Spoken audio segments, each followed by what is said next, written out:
Hey everyone, how we all doing? Okay, so before we start, the usual, everything I say in this video is my opinion, mine alone. Please feel free to do your own research and come to your own conclusions. With that being said, let's get into today's story or video. Okay, so James Charles. I got a little message for James. There is a special register out there for people like you.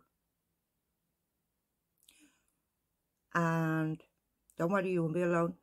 There are a lot of special people like you on there too.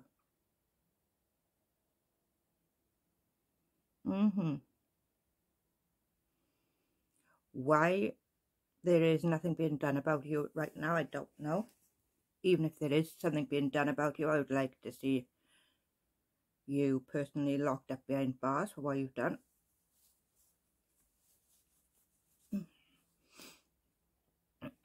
I don't think that you should be walking around free when there are youngsters around that are vulnerable to your charms. I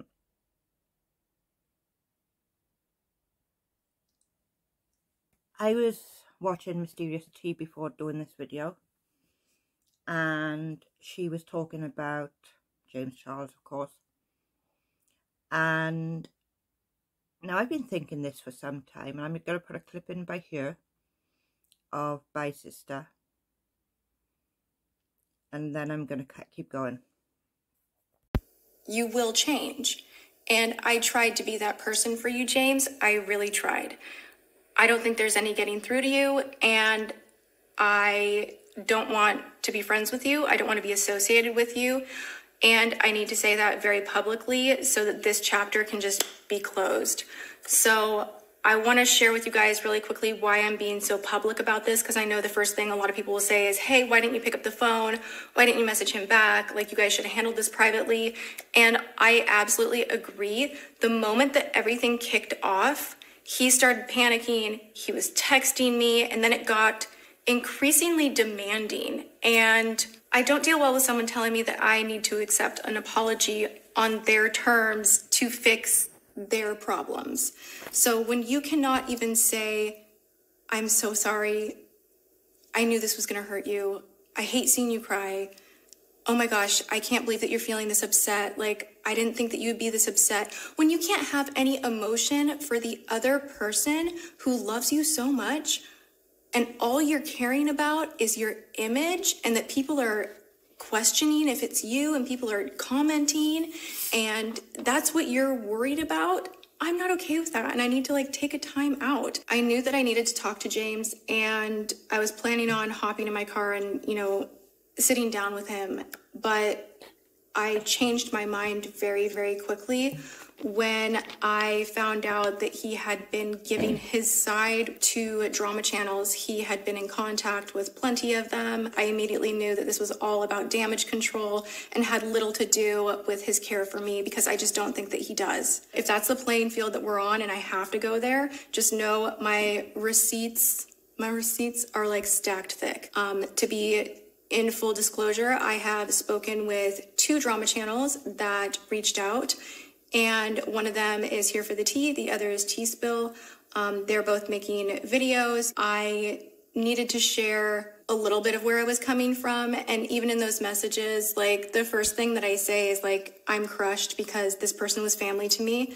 This person is someone that I absolutely loved. So I feel like Tati in that video is calm, pulled together, confident, and the Tati Westbrook that we're all used to seeing. But then go to break in my silence. Weaponized against you. I'm sorry that I bought into any of their lies. Believing those lies and allowing myself to be gaslit into making that video is one of the biggest regrets of my life. I should have tried harder to reach you over those concerns in person.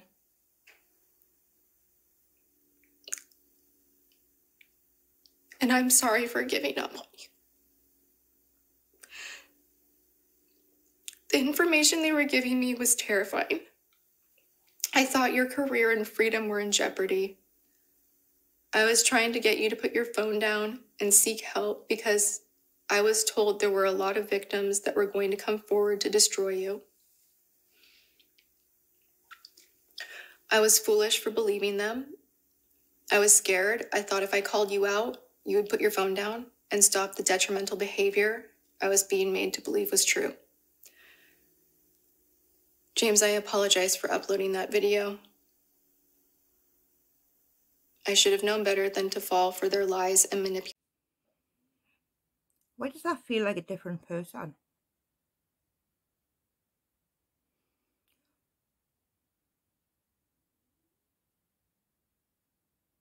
What is it about Tati there that I don't feel comfortable about? Now, I've been thinking about this for some time. And I remember when Bite Sister came out. And I remember No More Lies. The short Instagram story. And then we have Breaking My Silence. To which, personally seems like Tati has taken the blame off James and putting it on Shane and Jeffrey. Like, really?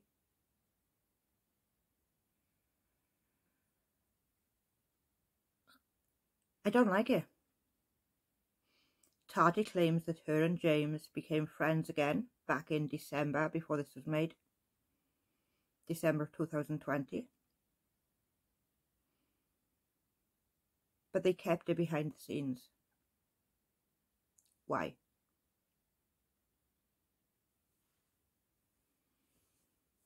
Why did Tati and James only start following each other again after Bye Sister? Why were they hiding their friendship?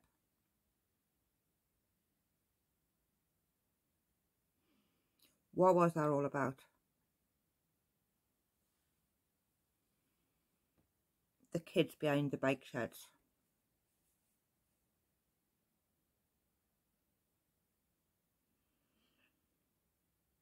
I don't know.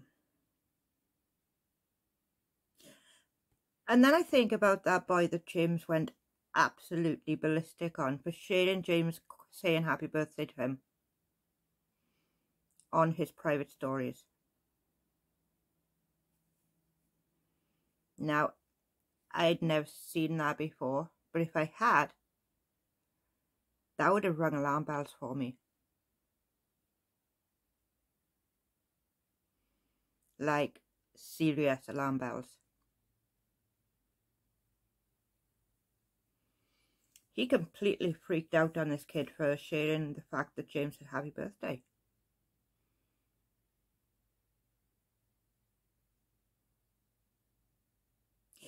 But I just can't come to terms with the fact they said they made friends, shared DMs and things in December. Why all the secrecy?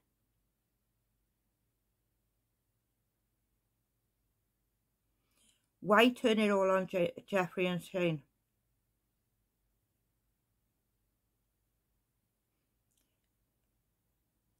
Looking at how aggressive James is with other people, I feel like that was his doing.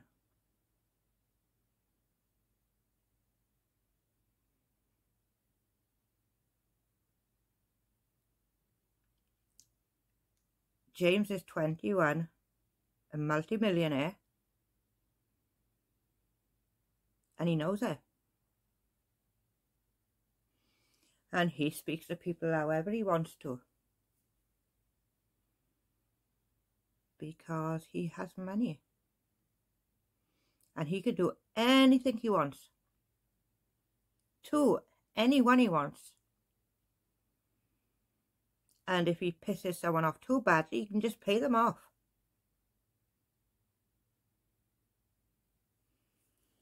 No? Yes? Maybe? I don't know, but I think he should definitely have his name on the register. And like I said, you're not going to be lonely, James. There are lots of special people on the register, lots of them.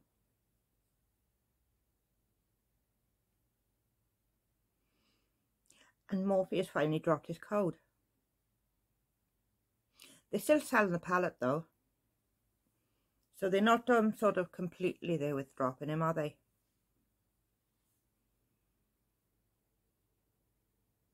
Nope. And I don't think they will. If they have a contract for a makeup line,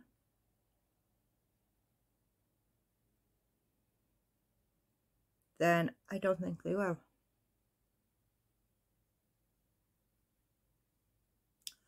Okay, so that's James sorted. I was only going to come on here and talk about one post that I've seen of Katie's on Instagram, because she's completely shut down her Twitter now.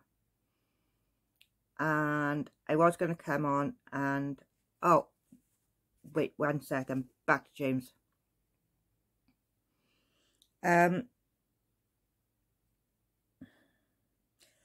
something that's bugging me, and I want James to correct this. Not once has he named the victims. Not even just by name. And I feel that's his way of disconnecting himself from the victims. And I don't like it one bit.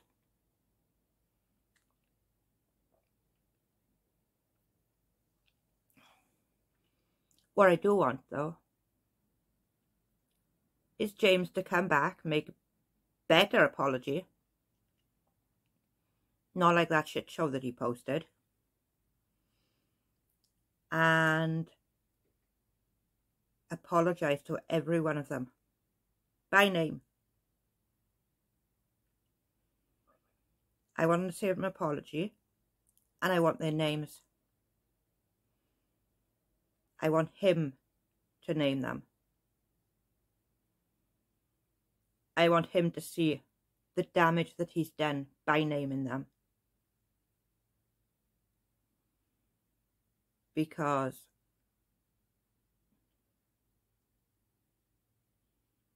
this ain't just doing it for me. Okay, so back to Katie. I was going to come on here and only talk about one thing with Katie tonight.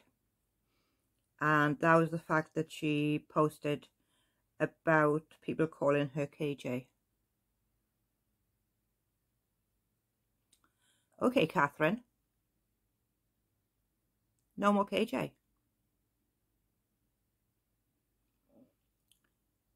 You want to be called by your legal name? I will call you Catherine. I will respect your wishes. And that was all I was going to speak about her. Until I went to Charlotte's chat tonight, and Charlotte showed a post that Katie had put, Catherine had put on Instagram. And I don't talk about her son. I never talk about her son. And today this isn't really that much about her son, more about her and the person she claims to be.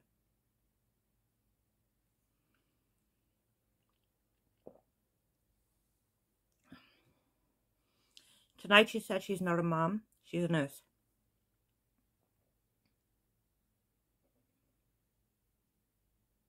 No, Katie, you're neither of them. You spend from the time you get up in the morning until your son goes to bed in that office. And then you take your skinny little ass down to the sofa and sit in the living room and go live on Instagram. That's after you've spent the whole day on YouTube.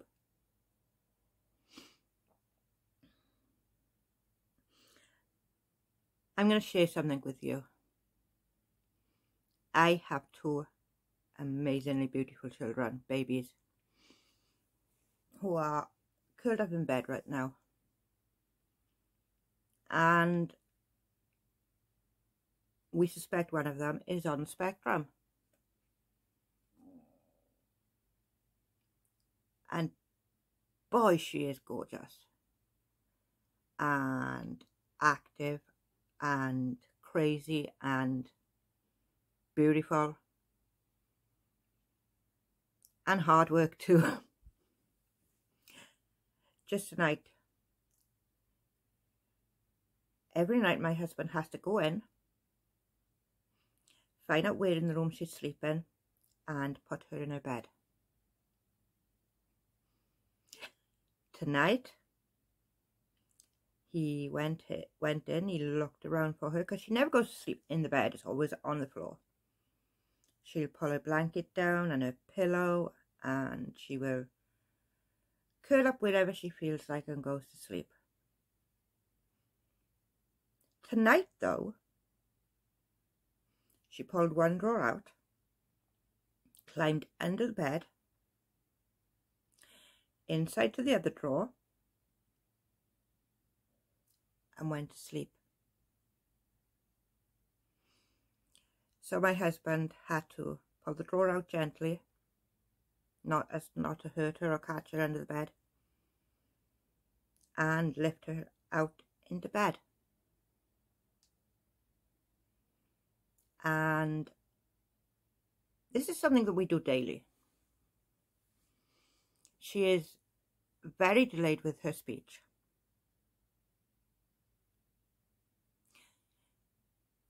But if she wants a drink, she will get the pop, she will get a cup, and she will put them in my hand. And she will make sure I know that she wants that pop opened and poured into the cup.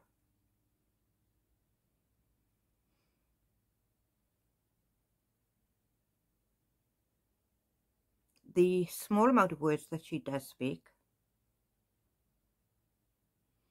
at the moment she is obsessed by the song I Can Sing a Rainbow. And it is the cutest thing ever.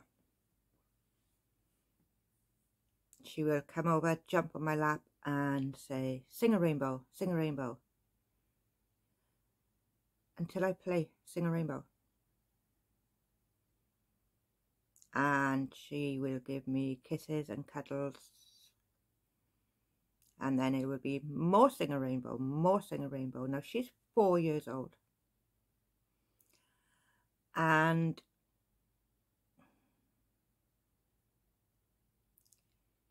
she loves to draw. She writes her numbers down. She can write the alphabet down. And she can do so many things. But she has the little things where she's delayed in.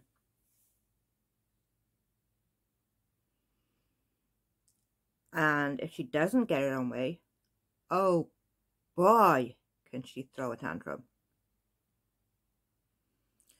She will throw herself down on the floor. She doesn't care if she's going to hurt herself.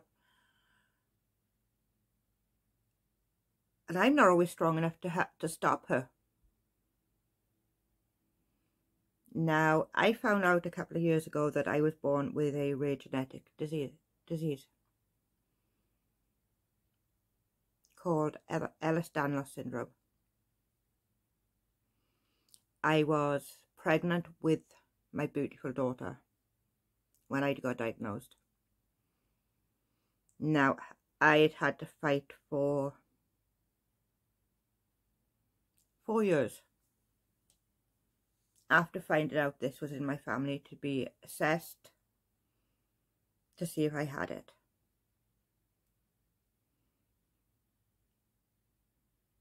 Five years ago this March I got diagnosed. It was a week before my son's birthday, his first birthday. And it is the one thing that tears at my heart the most, the thought that I've passed this on to my children. And I beat myself up for it. I do.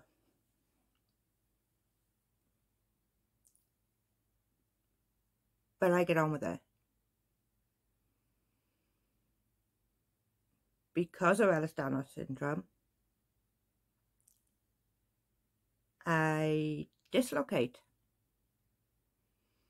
and sublux. I bruise easily.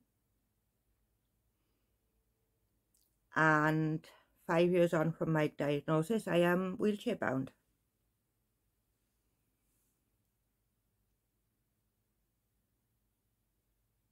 But I ain't got time to sit around and complain about it. Because I have 2 babies. And to me, being a mom means that I am a nurse, I'm a cook, a laundrette,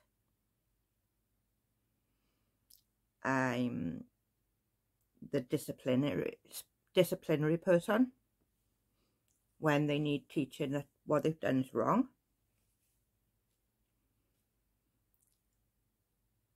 And I'm a teacher. But my main title is I'm a mom. And that is my biggest joy in life. That is what wakes me up in the morning. That is why I keep going. Because I have the greatest thing in the world.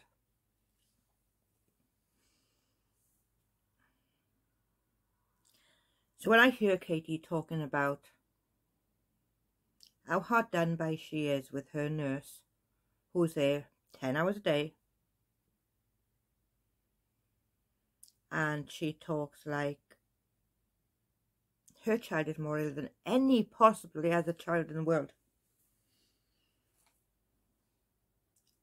We all have stories.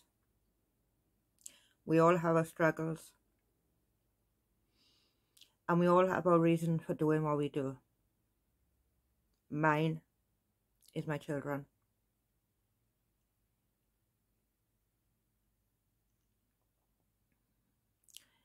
She talks about her son like he's a burden. She acts like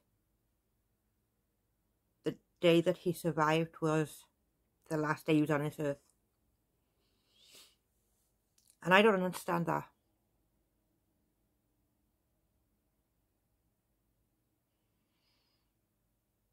I don't know how I can look at these 2 babies. I'm going to put a picture by here.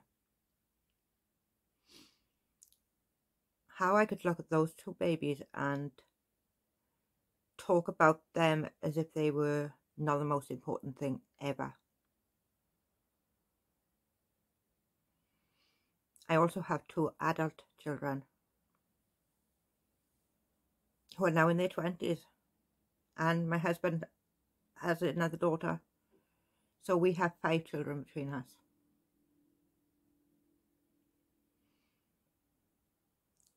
And we love them all.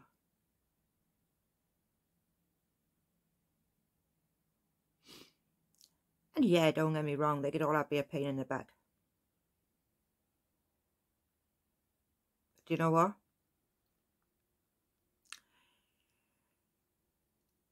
The good times far outweigh the bad. A couple of days ago, I had to sit my little boy down. He's 6, sorry, he just turned 6. Don't tell him I said that. He came home with toys from school. And he pulled them out of his pocket. So I had to sit down and explain to him about stealing. The next day he took the toys and he gave them back to his teacher and apologised and promised that he would never do it again.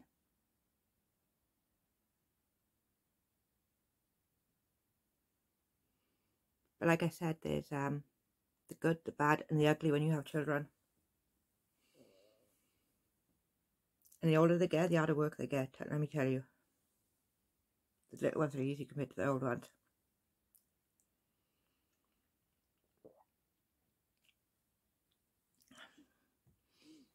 But no, seriously. How she can sit there and talk like she does breaks my heart. That little boy deserves so much more. So much more. And then she spoke about the medicines being expired. And do you know what? That scares me. That literally scares me. The thought that no one's checking. Why does she have a shitload of expired medicines?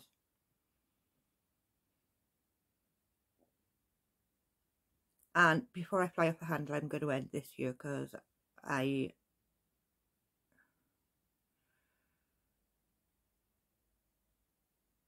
every month I pick up a load of medication for myself. Most of them painkillers that I have to take every day just to get through. But I take them and I get on with it. Let me tell you, none of those are expired. None of them.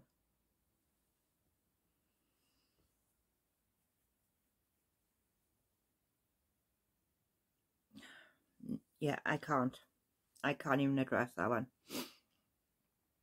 So, until the next video, please like, share and subscribe if you would like to hear more from me. By the way, May is Ehlers-Danlos Syndrome Awareness Month. And I want to talk about what Ehlers-Danlos is. I'm probably not pronouncing it right because it's a tongue twister. And I want to share some stories with you of people who has been through hell and back because of it. So hopefully you'll stick around and find out about these stories and the people whose families are almost destroyed. Until next time, good night everyone.